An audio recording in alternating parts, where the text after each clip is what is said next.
Assalamualaikum warahmatullahi wabarakatuh. Jumpa lagi dengan saya, Rian PHRS. Nah, teman-teman, pada kesempatan video kali ini saya ingin menampilkan satu potongan video dari Ustadz Andri Kurniawan. Oke.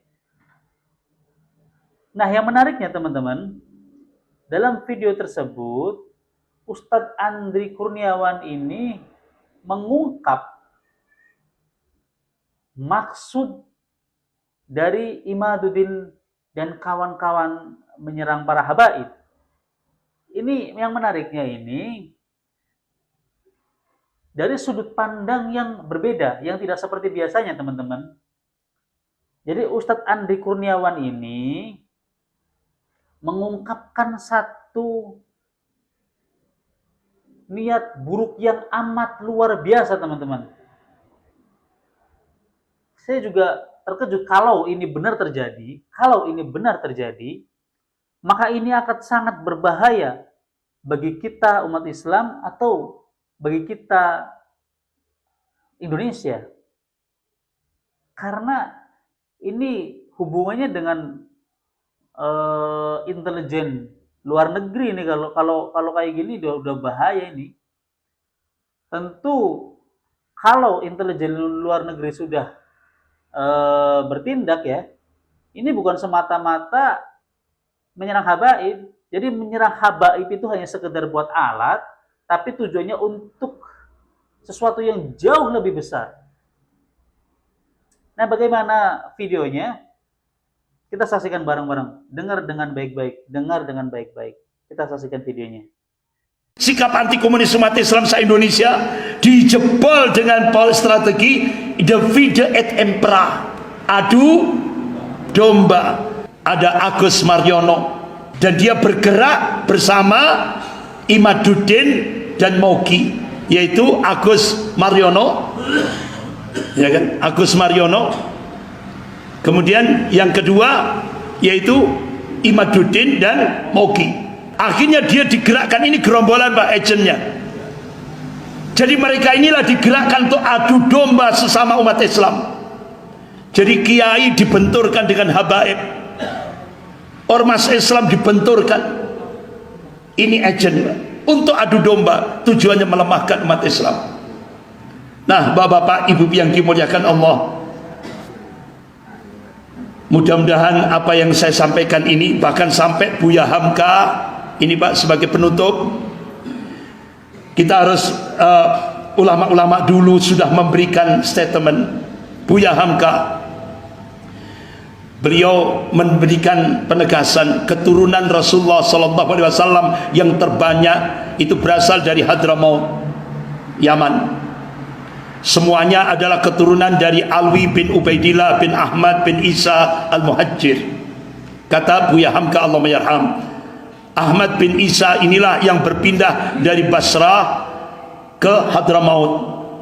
Mereka selain dipanggilkan Tuan Sayyid, ada nama panggilannya Sayyid, mereka juga dipanggil Habib, itu di Jakarta, dipanggilkan Wan, ada juga dipanggilkan Wan, itu di Jakarta. Di Sarawak atau di Sabah disebut Tuanku. Kalau di Pariaman Sumatera Barat itu disebut Sidi, gitu. Jadi ini penegasan Buya Hamka, dan ini saya ambil dari majalah Panji Masyarakat nomor 169 tanggal 15 Februari 1975. Ini datanya statement Buya Hamka. Nah, oleh karena itu sekarang Pak, kita diadu domba oleh gengnya ini tadi. Jadi kita harus fokus Pak. Bagaimana teman-teman? Sudah disaksikan videonya?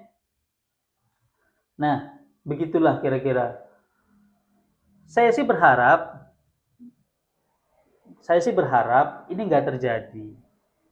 Saya berharapnya ini karena hanya kedengkian lah. Saya berharapnya. Jadi si Imaduddin dan kawan-kawan, saya berharapnya ini hanya karena kedengkian.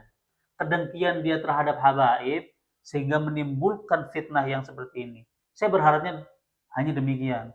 Tapi kalau ucapan Ustadz Andri Kurniawan ini benar adanya, atau itu yang benar-benar terjadi, maka saya tidak bisa membayangkan betapa bahayanya negeri kita. Saya tidak bisa membayangkan, karena ini operasi intelijen ini luar biasa kalau ini benar terjadi ya. Tapi kalau saya pikir-pikir, masuk akal juga Ustadz Andri Kurniawan itu, ucapannya. Masuk akal juga, karena perlu teman-teman ketahui, dari kelompok mereka ini ada fitnahan-fitnahan yang amat sangat keji. Yang dituduh Habib itu dituduh merebut istri orang lah, dan lain-lain lah. Itu sudah dilaporkan teman-teman ke pihak kepolisian atau pihak yang berwajib. Tapi anehnya laporan itu tidak diterima teman-teman. Ada apa? Pertanyaannya, ada apa? Kenapa tidak diterima? Kalau pure, murni ini kedengkian Imaduddin dan kawan-kawan, atau pure murni ini ilmu pengetahuan tentang kisruh nasab ya, tentang sains, tentang penelitian, lalu apa urusannya polisi tidak mau menerima laporan karena ada fitnah di dalam itu? Saya bukan berbicara tuduhan Imaduddin itu melanggar hukum, bukan itunya. Kan tapi di dalam itu, di dalam kelompok-kelompok mereka itu ada fitnahan-fitnahan yang amat sangat keji, yang mengatakan ada Habib yang merebut istri orang dan lain sebagainya lah. Nah, ini kan harusnya kalau memang tidak ada apa-apa, tidak ada peran intelijen, harusnya polisi ya terima-terima aja laporannya, bukan? Karena memang nggak ada kepentingan untuk kalian. Saya juga tidak menuduh polisi terlibat, cuman saya hanya bertanya, sebagai masyarakat saya hanya bertanya, kenapa? Kenapa laporannya tidak diterima Pak Polisi? Kenapa? Ada apa? Atau ada tekanan? Ini saya bertanya ya, saya tidak menuduh. Ada tekanankah? Ya kalau ada tekanan, ungkapkan saja ke masyarakat, agar kita bisa membantu Anda terbebas dari tekanan itu gitu loh. Karena kalau kita bicara tekanan, itu kita semua udah tahu lah, sudah jadi rahasia umum bahwasanya pihak kepolisian itu sering diintervensi memang oleh kekuatan-kekuatan yang amat sangat dahsyat gitu loh. Ya kita lihat beberapa kasus hukum lah. Coba, banyak sekali kasus hukum yang ada intervensi dari luar kepada pihak kepolisian, dan itu tidak bisa dipungkiri, semuanya juga mengetahui itu gitu loh. Jadi pertanyaannya sekali lagi, saya sebagai warga negara Indonesia, saya sebagai pribumi ya, saya sebagai asli Jawa, ada apa Pak Polisi? Kenapa Anda tidak menerima laporan dari pihak yang dirugikan karena fitnahan-fitnahan yang amat sangat keji? Ada apa? Kami bertanya dan silakan Anda menjawab. Itu aja teman-teman ya. Semoga ini bisa mencerahkan teman-teman, semoga ini bisa menjadi pegangan. Kalau teman-teman pengen tahu siapa saja ulama-ulama yang memuliakan, mencintai Ba'alawi itu atau habaib, itu teman-teman bisa lihat video-video saya yang udah berapa ya? Per video ini mungkin 87-an lah. Dan 99,99% itu membahas tentang kisruh nasab Ba'alawi. Bayangkan, kalau nggak salah hanya dua yang bukan dari 87-an video atau 88, itu hanya duaan yang bukan cerita nasab Ba'alawi. Yang pertama, cerita tentang BPIP